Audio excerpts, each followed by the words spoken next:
பார்வதி பதஜே.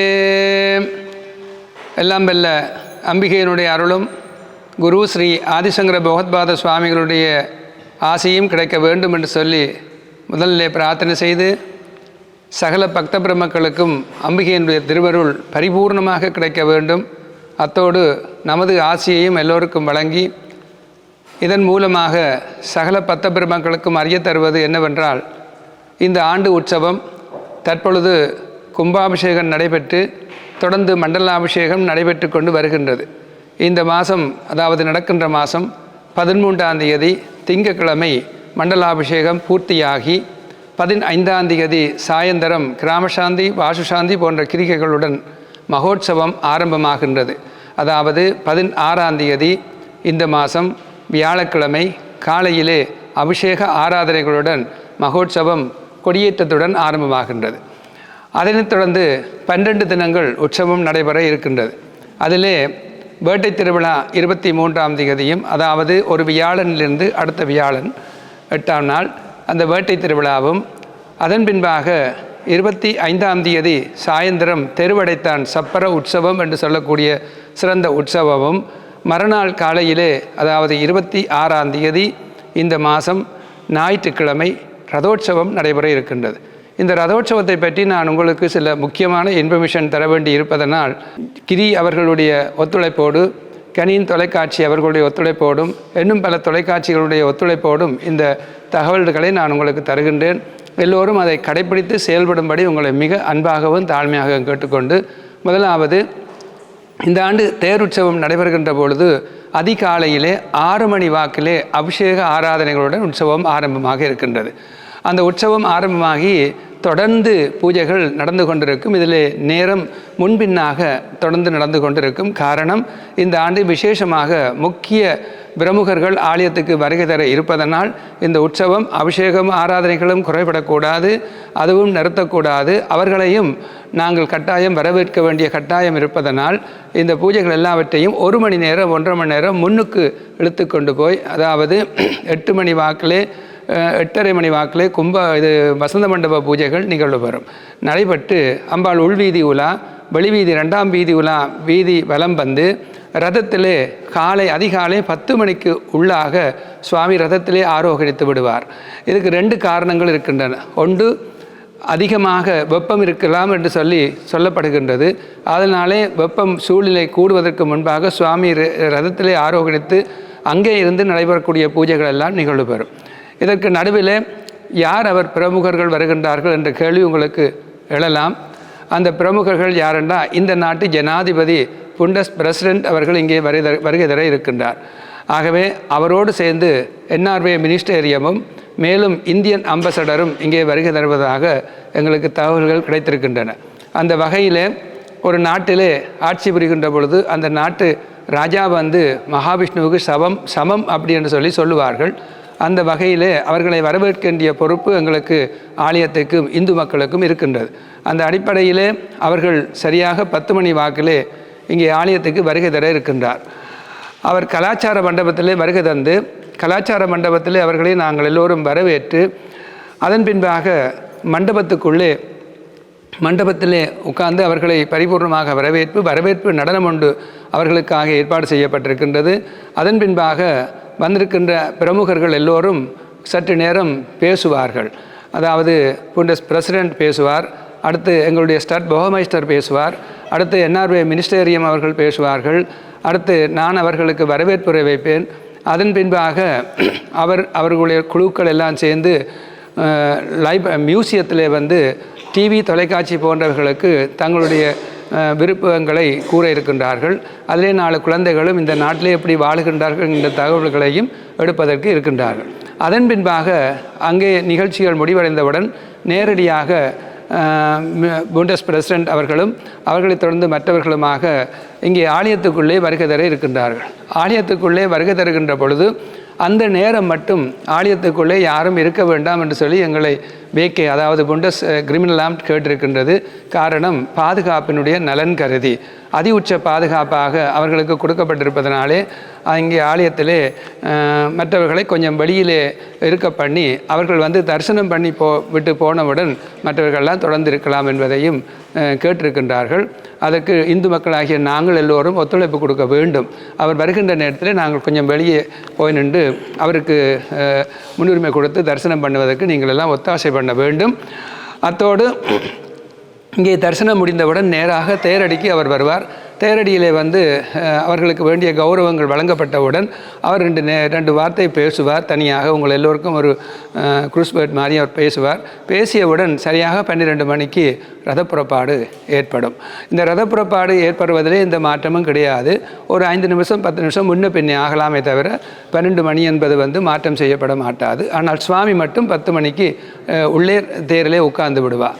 அந்த 2 மணி நேரமும் வந்து தேருக்கு முன்னாலே சில நிகழ்ச்சிகள் நடைபெற்று கொண்டிருக்கும். அந்த நிகழ்ச்சிகளில் நீங்கள் பார்த்து கொள்ளலாம், கலந்து கொள்ளலாம். தேரிலே சுவாமி இருக்கின்ற பொழுது தேர் பூஜைகள் நிகழ்வு பெறும். ஆகவே அதையும் நீங்கள் பார்த்து கொள்ளலாம். தேர் இருக்கின்ற அந்த முன் பகுதி மட்டும் பாதுகாப்பு வலயமாக அமைக்கப்படுகின்றது. அதுக்குள்ளே யாரும் போக முடியாது. அவர் வந்து போனதன் பின்பாக அந்த பாதுகாப்பு வலயம் வந்து நீக்கப்பட்டவுடன் நீங்கள் எல்லோரும் வரலாம். சுவாமியும் தேருக்கு கிளம்புவார்கள். ஆகவே இதை நீங்கள் புரிந்து கொள்ள வேண்டும். தயவு செஞ்சு அவர்களாக இந்த இடத்துக்கு வருகை தருகின்ற பொழுது அவர்களுக்கு வேண்டிய கௌரவத்தை கொடுக்க வேண்டியது ஆலயத்தினுடைய எங்களுடைய இந்து மக்களுடைய முக்கிய கடமையாகும் என்பதை புரிந்து கொள்ளுங்கள். மேற்கொண்டு உற்சவத்திலே எந்த விதமான மாற்றங்களும் ஏற்படாது. தேர் உற்சவத்திலிருந்து வண்டிகள் நடத்துவதற்கான பார்க் வசதிகள் போன்றவைகள் ஏற்பாடு செய்யப்பட்டிருக்கின்றன. அத்தோடு வந்து அன்னதானம், தண்ணீர் அருந்துதல் போன்ற நிலையங்களும் அமைக்கப்பட்டிருக்கின்றன.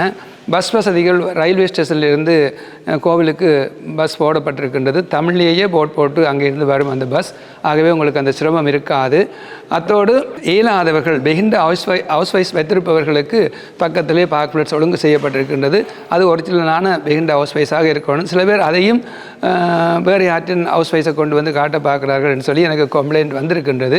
அப்படியெல்லாம் செய்யாமல் எங்களுடைய இதை நாங்கள் விட்டுக் கொடுக்கக்கூடாது.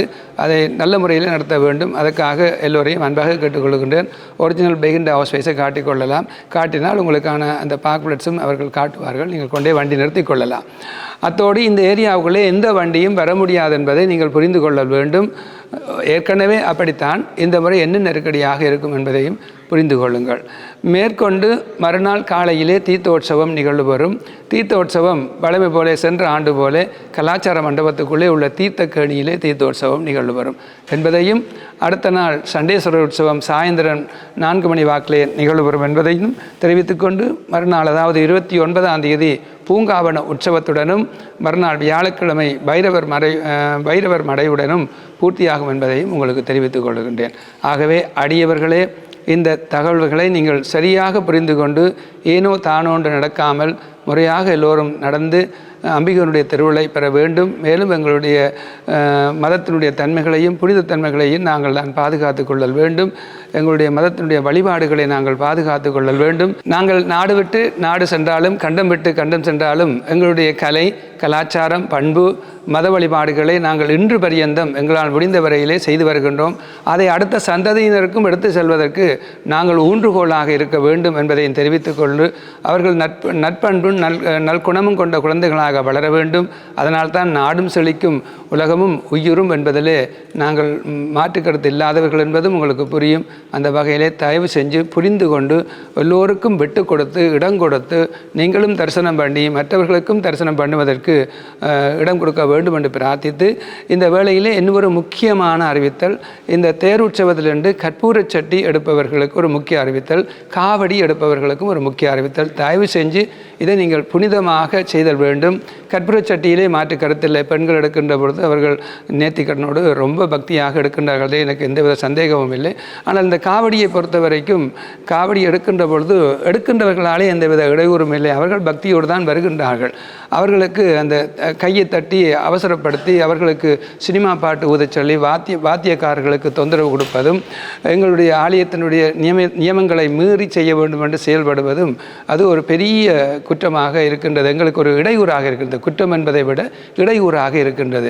அதாவது சுவாமி வருவதற்கு இடையூறாக இருக்கின்றது. சுவாமி தான் முக்கியம் என்பதை புரிந்து கொள்ள வேண்டும். அப்படி ஒரு வேளை நீங்கள் நிறைய நடனம் புரிய வேண்டும் என்று சொன்னால் தேருக்கு பின்னாலே வர வேண்டும். தேருக்கு முன்னாலே போகிறதாக இருந்தால் தேரினுடைய முன்னோட்டத்தை கண்டே நீங்கள் காவடியை எடுத்து செல்ல வேண்டும் என்பதையும் புரிந்து கொள்ள வேண்டும். மேலும் சினிமா பாட்டுக்கு வாசிக்க சொல்லி வாத்தியக்காரரை தொந்தரவு கொடுப்பதோ அல்லது வேறு குத்துப்பாட்டுக்கு ஆடச் சொல்லி சொல்லுவதோ இதெல்லாம் எங்களுடைய மரபு, மதம், வழிபாடுகளுக்கு அப்பாற்பட்டது என்பதை மற்ற பக்தர்கள் புரிந்து கொள்ள வேண்டும். இது காவடி ஆடுகிறவர்கள் அதை செய்யவில்லை என்பது எனக்கு நன்றாகவே தெரியும். அவர்கள் ஏதோ தங்களுடைய நேர்த்திக்கடனுக்காகவும் சிரமத்தை பார்க்காமல் முள்ளை குத்தி அந்த வெயிலையும் வேக கொதிக்க நின்று ஆடுகின்ற பொழுது பக்கத்தில் நிற்கின்றவர்கள் தான் ஆக்ரோஷமாக செய்கின்ற பொழுது அது ரொம்ப கஷ்டமாக இருக்கின்றது. அதை நீங்கள் செய்யாதீர்கள். அப்படி செய்வதனால் வெளிநாட்டவர்கள் பார்த்து இது என்ன, இதுதானே அவர்களுடைய கலாச்சாரம், இதுதானே அவர்களுடைய பண்பு அப்படின்னு சொல்லி கேவலமாக எங்களை நினைக்க வாய்ப்பு இருக்கின்றது. மேலும் காவடி செடில் பிடிக்கின்றவர்கள் கவனத்தில் எடுக்க வேண்டும். காவடி ஆடுகிறவர்களை விட செடில் பிடிப்பவர்கள் தான் அதிகமாக ஆடுகின்றார்கள். பார்க்கின்ற பொழுது அந்த தோல் பிஞ்சிடுமோ என்கின்ற வகையில் அந்த காவடி செடிலை பிடிக்கின்றீர்கள். அதை அப்படி செய்யாதீர்கள். அது ஒரு வேளை தப்பித்தவறி அந்த செடில் தாங்க முடியாமல் அல்ல தோல் மெல்லிசாக இருந்து அறந்துவிட்டால் அது எவ்வளவு ஒரு ஆபத்தான விஷயம் என்பதை நீங்கள் புரிந்து கொள்ள வேண்டும். அந்த நேரத்தில் ஆக்ரோஷத்தை காட்டக்கூடாது, பக்தியை மட்டும்தான் காட்ட வேண்டும். நீங்கள் என்னிடம் ஆக்கியமேன் பண்ணலாம், அது பக்தியினுடைய வேகம் அப்படின்னு சொல்லி, பக்தியினுடைய வேகம் அமைதியே தவிர ஆக்ரோஷம் அல்ல என்பதை நீங்கள் புரிந்து கொள்ள வேண்டும். அப்படி ஆக்ரோஷமானால் அது அசுர பக்தியாக மாறிவிடும். அதாவது சாத்வீக பக்தி, ராட்சச பக்தி, தாமச பக்தி என்று சொல்லி 3 விதமான பக்திகள் இருக்கின்றன. அதிலே அசுர பக்தி என்பது ஆக்ரோஷமான பக்தி. சாத்வீக பக்தி அமைதியாக இருப்பது, பொறுமையாக தியானம் பண்ணுவது, ஜெபம் செய்வது போன்ற பக்திகளாகும். தாமச பக்தி ஆலயத்திலே தூங்கி கொண்டிருப்பது, அது தாமச பக்தி.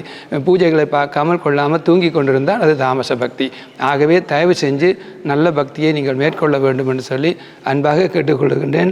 இது ஒரு அன்பு அறிவித்தல் தான். கட்டாயப்படுத்தவோ அல்லது நீங்கள் இப்படி செய்யாட்டால் உங்களுக்கு நாங்கள் இடம் தர மாட்டோம் என்கின்ற அறிவித்தல் அல்ல. இதை புரிந்து கொண்டு செயல்படுங்கள் என்பதை உங்களை மீண்டும் மீண்டும் அன்பாக கேட்டுக்கொள்கின்றேன். அடுத்து கற்பூரச் சட்டிக்காரர்கள் தேரில் அன்று மட்டும் உங்களுடைய கற்பூரச் சட்டி தேரடியிலே மட்டும்தான் ஏற்றி தருவோம் என்ற 2 மணி நேரம் நீங்கள் கையிலே வைத்திருக்க முடியாது. 3ஆம் வீதி போகிறவர்களுக்கு மட்டும், 2 வீதியோடு போகிறவர்களுக்கு ராஜகோபுரத்துக்கு முன்னாலே ஏற்றி தரப்படும். 2ஆம் வீதி அவர்கள் சுற்றி சுவாமி தேரிலே ஆரோகணித்தவுடன் அவர்கள் தங்களுடைய நேர்த்தி கடனை நிவர்த்தி செய்து கொள்ளலாம். இது காவடிக்கும் பொருந்தும், பால் செம்புக்கும் பொருந்தும்.